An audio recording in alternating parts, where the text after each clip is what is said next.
I'm Brainy Zach, and this is my first video.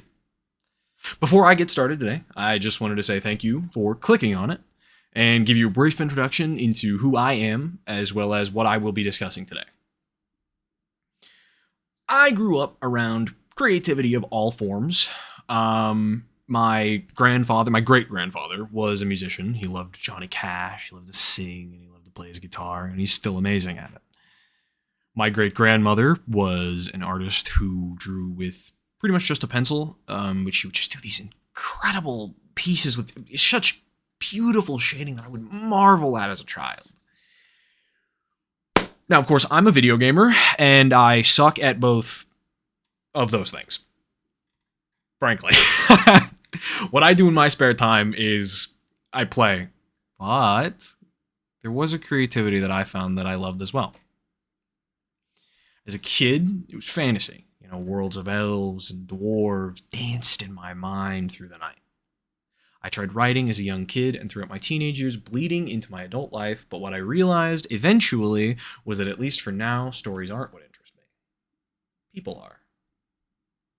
Through the help of some of the best high school teachers that I have ever met, and a couple of incredibly passionate professors, I realized my love of literature, philosophy, and its relation to the human psyche.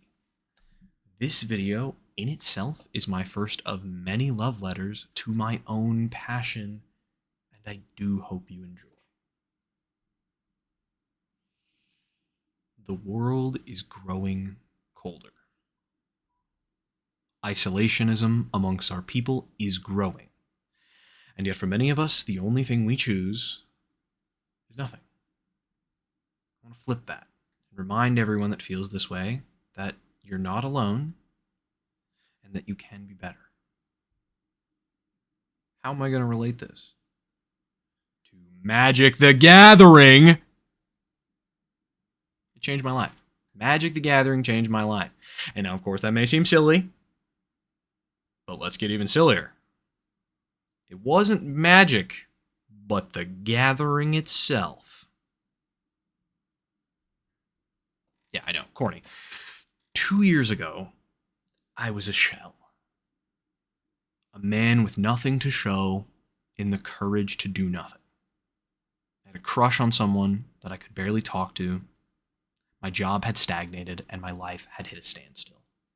I had unintentionally achieved paralysis. That, however, is the past. And this crush blossomed into a relationship. Through it, Magic, the groups that I entered, the ones that I built, I learned. I remembered. I remembered that I loved to teach, that I loved philosophy, that I loved greater things than what my own bedroom could show. And optimism and a love of people were reignited. Today, I will speak on my experience of Magic the Gathering and the importance of community. To reiterate, 2 years ago, I was an unrecognizable man even to myself. After high school, I had simply spun out. Barely had a job the whole time, working something like 15 hours a week, living with my parents, and doing nothing but playing video games. The kid from before was gone. The confidence, the giant personality, and what felt like every piece of his passion was gone with it. Writing brought me no joy. Reading was a chore. I turned to YouTube, but even then it was different. This is of no offense to any gameplay YouTubers or comedy YouTubers of any kind, but to be frank, I was trapped with them. In high school, I wanted to know. I didn't always have a set goal in mind, but when I'd pop open YouTube and watch an essay on some science topic, some interesting philosophy that popped up, it would, at least, I would think, there would be thoughts.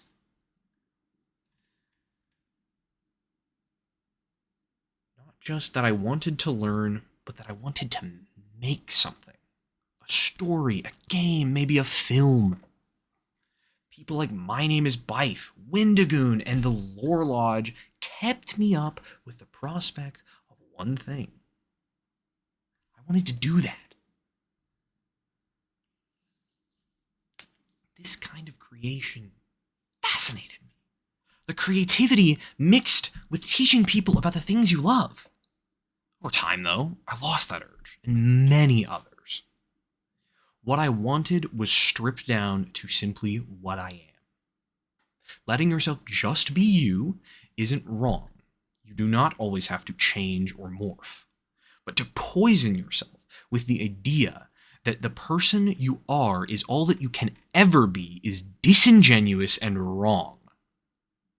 These thoughts and loss of passion in hindsight were pretty simple. I didn't talk to anybody. I stayed cooped up in my room praying that the contact I received over the internet was enough. I'm just going to put my foot down here and say it never will be. This was reinforced for over a year at my job, each day nothing more than a grayscale mirror of the last. One singular shining light put slow, methodical cracks in that image, in respect to that person's privacy. Let's call her Kate. Kate and I work together frequently, both working similar hours, even similarly low hours. Every time we worked together, I got to know her just a little bit better. I got to know how her and my interests were aligned. For about a year, this went on, getting closer and closer. Unfortunately, I was terrified. The thought of actually approaching her panicked me. And that sounds a bit odd. I don't want to make it to seem that I wasn't talking to her. We were talking. It's just I couldn't push that any further because I was terrified. The easiest thing to think is that I was afraid of rejection. And of course, to a point, that is true. The larger, more nasty thought was that even if she said yes, I had been alone for so long that I was sure that I would wreck it. In my mind, I could never guarantee I'd be good enough. And that, my friends, is silly. And I see that now. But at the time, it was all I knew. I had a very narrow worldview, made only narrower by the conditions in which I allowed myself to grow. I kept friends I wasn't proud of because I didn't think I could make more. I didn't even remember how. Slowly but surely, something came back. A feeling. A hot, burning feeling like a coal sitting on my brain, telling me to remember. And I did. This brings us finally to Magic the Gathering and how it ties into my story. One day, her and I are talking, and she says that she plays. It has played for a very long time. I immediately see this as a premier opportunity to ask her out, get interested in her hobbies. I have never played Magic before this time, by the way. It was something that interested me, but a separate coworker and I rolled out at some point, got some Foundation starter boxes, and that's how we started playing. All the rules were jumbled, and we didn't really know what formats were, but we had a little fun playing kitchen table Magic, essentially. I had no idea how much about the game I didn't know at the time, but I figured enough to ask her to come with him and I to play Magic sometime. This worked perfectly. A couple months go by, playing Magic bi-weekly with her, him, and some new people we invited. This over time is becoming increasingly fun for me. I'm noticing that not only is this fun for me, but nothing feels as harsh. The world isn't rapping on my skull like it used to be. In my bedroom, everything just kept firing at me, and I just kept letting it dig deeper. Out here, there were other people. There were other ideas. There was talking and joy. Obviously, this was going well. Highlight of my week, highlight of everything, felt like everything was going right. This was a slightly misconstrued idea of what was going on, which was that I remembered my people, that they mattered to me, and that the world mattered. I didn't need to be some purposeless loon forever. I could be more. In those days, I became more resolute. In one such way, I asked Kate out. I wasn't panicking, though. I was just nervous. She said yes, and I felt vindicated. And I don't want to say this in the way of I conquered her. That's not what I mean. I'm saying I conquered myself. It was as if I had cleared some fight, and realistically I had. The boy months before figured that no was inevitable, was nigh inevitable, and that disaster, even in the case of a yes, was inevitable. There, in that moment, that yes, her smile, that first date, I was brought back to that passion from when I was a kid. Kate and Magic the Gathering were the center of my passion. Magic, though, was doing something else, pushing me competitively, pushing me to meet more and more people. It also pulled me into the fringes of its pre-existing community. I started watching YouTubers play and talk about it. But a big part of what fascinated me was the people that called it home. The people of my local game stores are now closer to my friends than my classmates of 4 years in high school. And I see them maybe once bi-weekly. This inherent sense of camaraderie washed over me. All of this, Kate, Magic, and the people within showed me many things that they never even said. Not only did I understand the importance of people, but the importance of myself. See, in isolation, pain cripples you. It's just one more dog nipping at your heels, begging for you to fall. Your own head an echo chamber of self-pity and doubt. Your bedroom a sanctuary of your own created demons. The idea that you're not good enough, for example, like I believed and many others do, is reinforced by having no one around. Because there is no proof to the contrary. That singular idea is viral and venomous. It seeps into your bloodstream and convinces you of a million little lies. This is a self-perpetuating cycle. The further you push people, the easier it is to be alone. The easier it is to keep pushing, so on and so forth, until eventually, the only thing left is you. And your inability to connect. I learned this, and learned that I did not want to go back. Months of Magic with my friends, and Kate, and everything that they brought with them, love, knowledge, pain, and growth prepared me. My friends had led me, though screaming, to a better me. I'm not perfect, and I don't claim to be.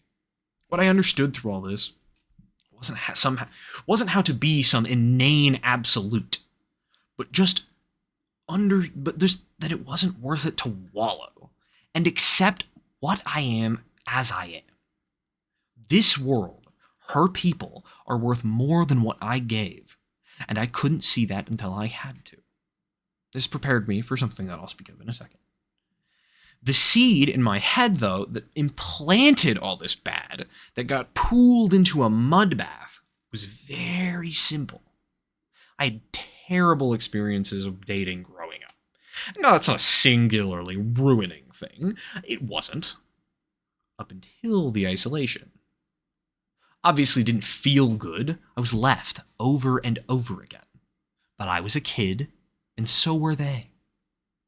Something like that shouldn't have been able to take root, but I let momentum dissipate, I fell apart, and simple heartbreak as a teen morphed into my own greatest demon. Conquering that alone for anyone feels like an impossible task. The conclusion that I had to have beat over my head is that people save you, man. Bringing up my point from earlier, how this all saved me here was when Kate and I broke up. This time, however, it was on my terms. For once in a lifetime, I understood not only the worth of her time, but of my own. All the good that came from that will never outweigh the fact that we were not meant for each other. Coming from that isolation, you want to cling to the first person that lets you near, but please heed my advice that they and you are both worth more than that. Relationships, trust, and growth take time, and to rush them will inevitably cause you to fail. Tomorrow, I say, for you and I shall be better. We will work toward the things we want among people we choose. If you relate to any of the things that I've said today, I promise you, we together can do more. All that vitriol and fear that you have of other people, no matter how logical it might feel, is just corrosive. The idea itself erodes the walls between you and an abyss of thought. Now, I get it.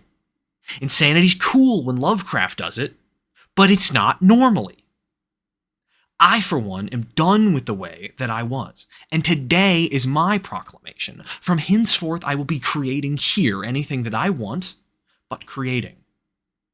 This is my first step towards a life full of things worth fighting for. You, dear viewer, I hope can take something away from this video. If nothing else, that you're not alone. Tune in next time. Have a beautiful day.